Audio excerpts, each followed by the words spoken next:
Ishi jirra jirtu hordoftoota maammeeshaw. Hordoftoota keenya har'a appilikeeshinaa yookaan ammootu wanta wayii isinitti mul'isuu barbaada. Inni sunis maali yoo ka jettan taate appilikeeshina tokko fayyadamnee akkamitti akkaataa itti footoo tokko editiitti gochuu dandeenyu.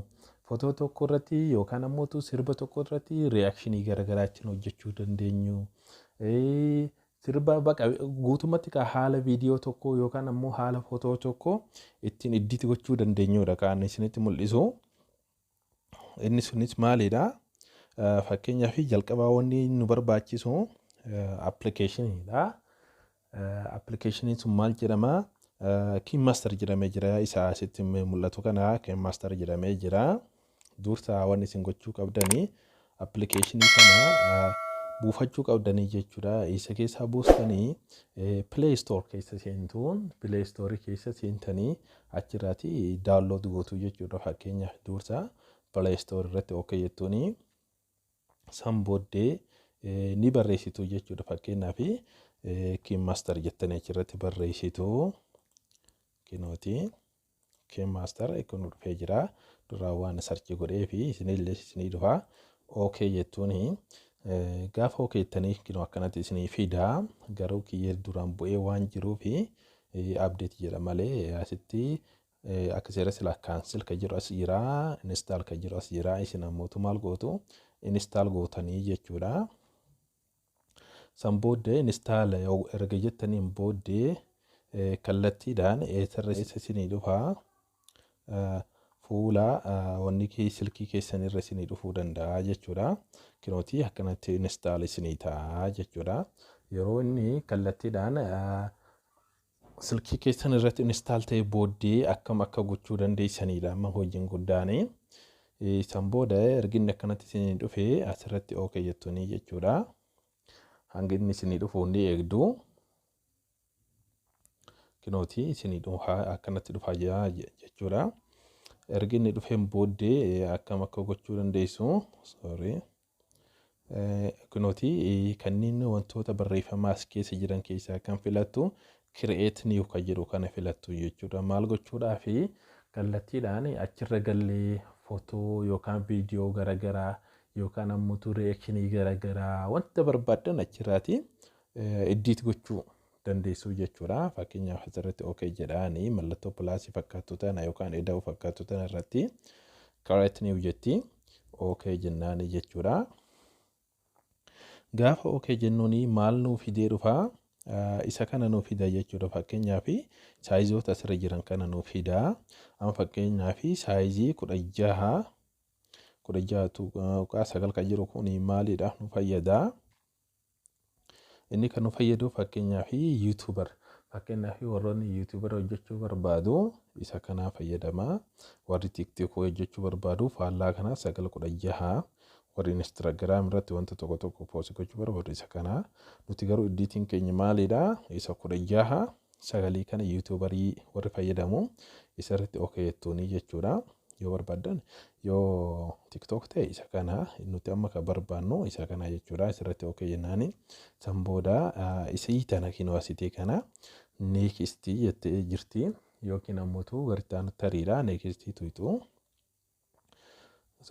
Gaafa next tuitu wanta gaalarri keessatti fiduu dhufa garuu akkasitti kan duubatti deebitu kana kallattiidhaan kan isinii dhufu KiiMasterii inni tokkoffaan kallattiidhaan dhufu.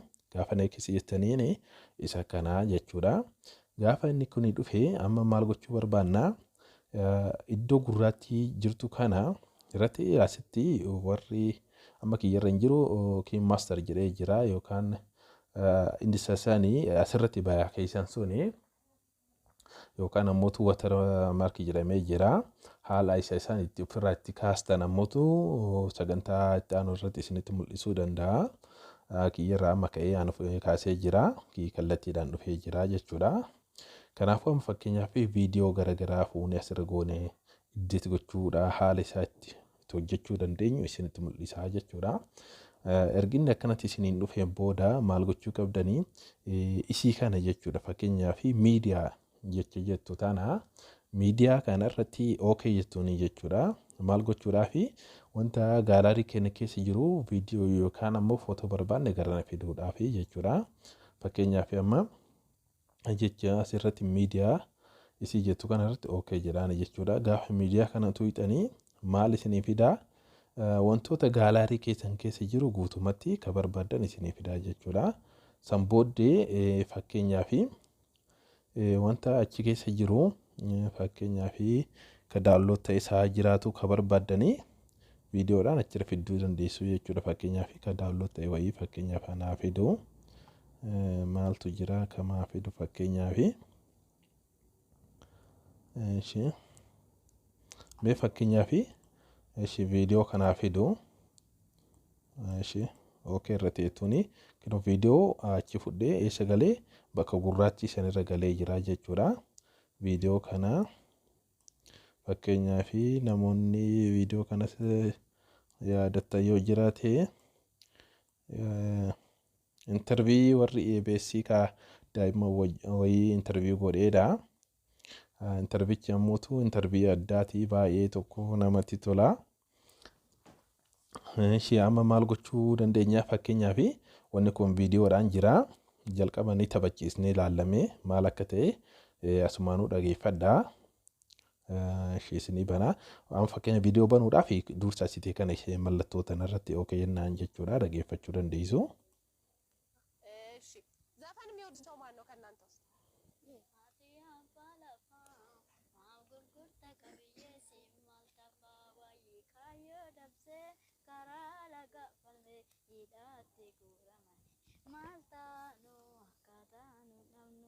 Isa kana jechuudha.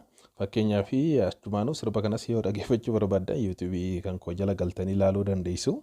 Guutuu isaati achirratti jira. Amma fakkeenyaaf kinootii daa'imni kun ka sirbutti jira. Sirba kanarratti waan barbaanne barreessuus ta'ee sagalee garaagaraa ediitii garaagaraa hojjechuu dandeenya jechuudha. Fakkeenyaaf amma asirratti mee maal isinitti mul'isa? Amma fakkeenya sirbi kun akka argaa jirtan barreeffamni tokko asirra hin jiru. Barreeffama barbaanne ammoo asirra fiduu dandeenya as jala isaa gara barbaanne mee amma ammoo barreeffama isinitti mul'isa asirratti. Haala barreeffama tokko asirratti viidiyoo irratti itti barreessuu dandeenyu. Inni kun jira. Akkanuma taa'u eessa keessa gallaa kareefu suni miidiyaa akka jedhamu keessa gallee turre amma ammoo garuu barreeffama asirratti barreessuudhaaf asitee kana gallaa jechuudha. Laayar jettee jirti. Laayarii kanarratti okay jennaani jechuudha. Gaafa okay jettanii maal isinii fidaa? Miidiyaa akka jedhu jira, effektii akka jedhu jira, stiikarii, teekistii, handwriting akka jedhu kanniintu jira. Amma fakkeenyaaf kaayoon keenya barreeffama wayii asirra fiduudha. Barreeffama fiduu teekistii akka jedhu kanarratti okay jennaani.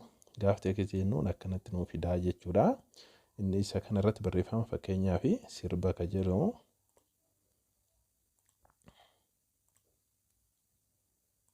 fakkeenyaaf sirba akka jedhu kana fakkeenyaaf akkanumatti haa ta'uuti. Kinooti barreessee jira. Isa kana eessarra gala kinooti sirba akka jedhu kuni yoo barbaadan xiqqeessuu, guddisuu, zoom akka barbaadan gochuu dandeessu. Akkasumas bakka fedhii keessanis kaa'uu dandeessu. Fakkeenyaaf ammaan isa kana as godha haa jennu. Ammootu barreeffama kana ammootu sosochoosuu akka inni sosochoo gochuu dandeenya. Isa kana amma bifa lamaan godhama. Inni tokko maalidha? Isa asitti mul'isu kan animation kan jedhuu fi overall animation kan jedhu kana inni fakkeenyaaf hogguu tokko qofaa akka socho'u yoo barbaadan inni animation kana keessa seentu. San booddee ka barbaadan keessaa filatu waa hedduu jira. San keessa sochii hedduu jira. Sochiidha san keessa ka barbaadanitti okay jettuun. Kinooti socho'u jira. Yoo barbaadan kana gootanii san booda yoo kana barbaadan okay achitti jettuun jechuudha. Nama fakkeenyaaf isan barbaanne duubatti deebi'a. Asitee amma badeeme kinooti asuma jira eessayyuun deemne kinooti. Overall animation kan jedhu kana ammootu hanga viidiyoon kun dhumatutti akka inni maal ta'uu barbaadu akka inni sosocho'u. Jechi sirba jedhu kun akka inni sosocho'u warri barbaadan fakkeenyaaf keessa okay jettuun overall keessa san booda asirratti fakkeenyaaf hanga dhumatti akkan gochuus dandeessu. yoo barbaadan kanas gochuu dandeessanii kinooti sirba ka jiru kana hanga dhumatti yoo barbaadan isa kanas akka fedhii keessanii ka barbaadan filattu. Fakkeenyaaf amma fakkeenyaaf ringii haa filadhu jechi kun maal jira sirba jechuu jira. Fakkeenyaaf sirba irratti filadhee kinooti ringii godhee jira okay jedhaanii jechuudha. Gaafa amma asitti kana viidiyoo isa santu naa dhufuu qaba jechuudha. Kinooti kinoo amma dhaabbatee maaliif dhaabbatee kanan itti godhe asirraatii hagasii qofaa hanga dhumaa gochuudhaaf ammoo maal gochuu jecha isii kanarratti okay godhee akkana sarkisuu qabaa jechuudha. Hanga bakka barbaadutti hanginni bakka an barbaadutti akkana gootanii jechuudha. San booda kinooti amma dheeratee jira. Barreeffamni reeffi sun asumatti citee amma ammootu itti fufuu danda'a jechuudha. Laaluu dandeessu.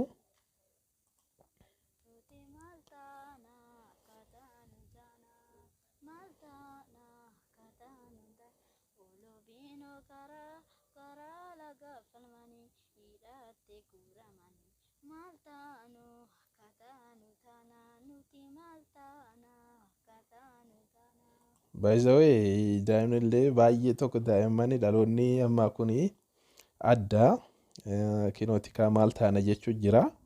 Isa kanaa jechuudha akkanatti fiduu dandeenya jechuudha.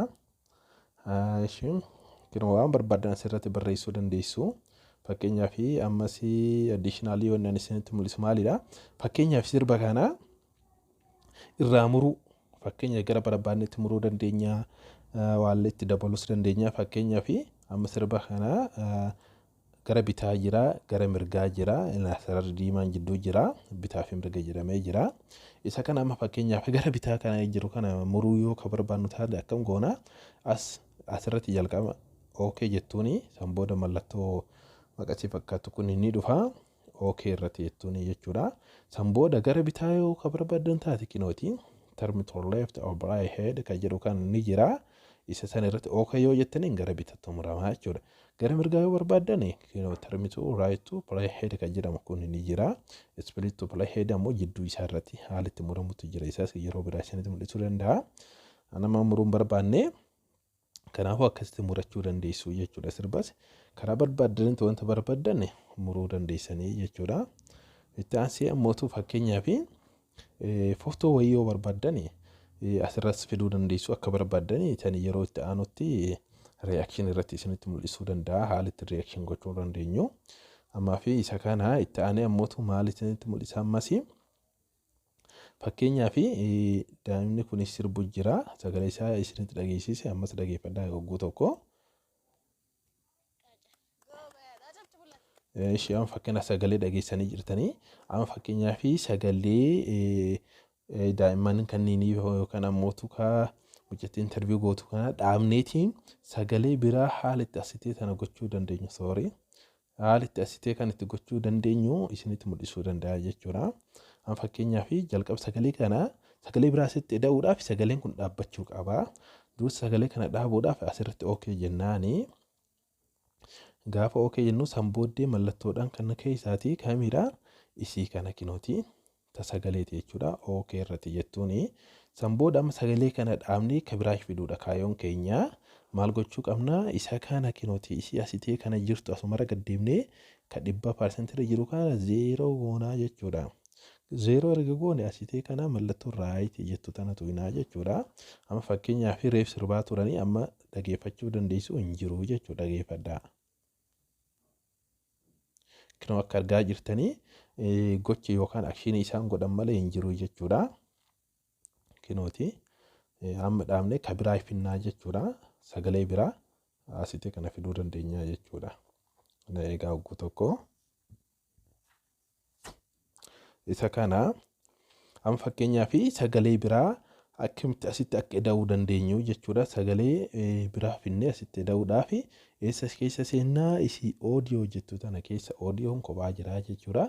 Sirba barbaanne fuunee asirratti dha'uu dandeenya. Fakkeenyaaf audio kinooti. San booda audio keessa kanneen tunuu fidaa reekoordii soongii muuziqii keessa soongii keessa gallaa. San booda abbaa barbaanne sirba abbaa barbaanne keessa barbaadannaa jechuudha. Fakkeenyaaf Fayyisaa Furii akkamitti akkam goonaa kan jirudha. Fakkeenyaaf isa fudhannaa jechuudha. Hin dhaggeeffannan jalqaba. Isa tuni erga inni san booddee maal gocha asitti mallattoo ida'uu goonaa jechuudha. Erga kana fillee ida'uu goonaa as dhufaa jechuudha. Kinooti jala kana fayyisaa furii san booddee asuma dhufuun nanus asirratti tuni jechuudha. Gaafa jettaniini kinooti amma fakkeenya fayyisaan dhufee jira. Ka amma sagaleen daa'immanii sun dhaabbatee ka'eenyutti sirba jechuudha. Fayyisaa garuu gochaanii warroota as jiran kanattu socho'aa jechuudha. Dhageeffachuu dandeessu.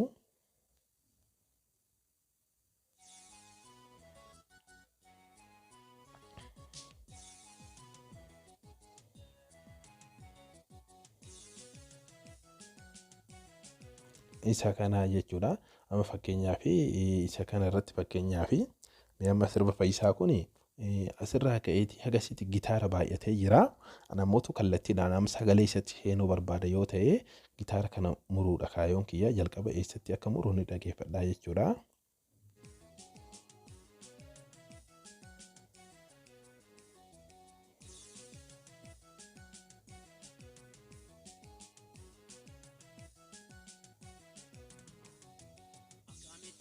Kinooti amma akkamitti akkam goonaa isaa irraa ka'a. Kinoo asitti kanarraa ka'a. Xiqqoo duubatti isaa san booddee gara bitaa kan jiru kana muruudha. Amma kaayoon kiyyaa maalidha? Gitaara san dhiisee kallattiidhaan sagalerraa akka inni ka'u barbaade jechuudha. Kinooti amma asirratti jedhaanii san booddee isa keessa mallattoo maqasii barbaannaa jechuudha. Maalidhaa fi gara harka bitaa kana gitaara kana ofirraa muruu barbaade jechuudha. Fakkeenyaaf kinoo asirratti jedhaanii gara leeftii kan ofirraa muluu barbaada. Leeftiidhaan dha. Kinootti fayyisaan suni asii achi muramee kamtu jira fayyisaan amma isa kana yoo barbaadan jettanii gara fuulduratti butuu dandeessu. Rakkoon qabu yookaan ammoo daarettirii harkaan qabdanii akkanatti dheereffachuu dandeessu. Isa kana irratti amma fakkeenyaaf kinooti fayyisaan duraan gitaara ture sun amma maal taphachuu qaba? Kallattiidhaan sagaleen taphachuu qaba jechuudha.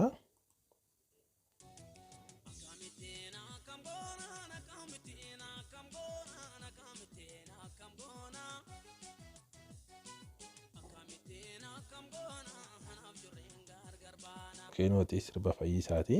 Fakkeenyaaf sirba fayyisaa sirraa agasii qofti nagahaa jedhee yookaan murteessisaa ta'e isa asii achi jiru yookaan gara mirgaa jiru kana muruu yoo bakka barbaadu taate amma seessa deemaa mallattoo maqasii bira deemee irratti jedhaanii san booda reef ka bitaa murree amma immoo kan barbaadu bitaa naa ta'u mirga muruu barbaada garanaa jechuudha. Asirratti jedhaanii ofirraa muraa kinooti garan hin jiru fayyisaanii kana booda hagatti kana sirbaa jechuudha akka fayyisaati. Kanaafuu amma waan kana mara akkanatti idditee goonii xumuranne booda maal gochuu dandeenya? Asitee tanaa kinooti seeviin kinoo asitee kanaa jechuudha. Isii kanatti seev jennaani kinooti inni dhufaa inni kuni eessa dhufna? Jechi seev jettu kunoo asitee tanaa yookaan ammootu gaalaarii kan kee keessa akkasii taa'u yoo barbaadde seev godhattaa jechuudha. Seev yogguu jetteen sii dhufaa kallattiin gaalaarii irra galaa jechuudha. Amani fakkeenya seev gochuun barbaanne ishiin kinooti duubatti deebi'aa isa kanaa jechuudha. Kanaafuu wanta gara itti aanuu fi wal wajjin jirraa. Subscribe nuu godhaa. Maammee Shaw subscribe, like, share nuu godhaa. Hordofaa isinii jechuu barbaannaa. Galatoomaa waan nu dhaggeeffattanii fi akkasumas barnoota hedduu nurraa argachuu dandeessanii Maammee Shaw hordofuu dandeessuu isinii jechuu barbaanna.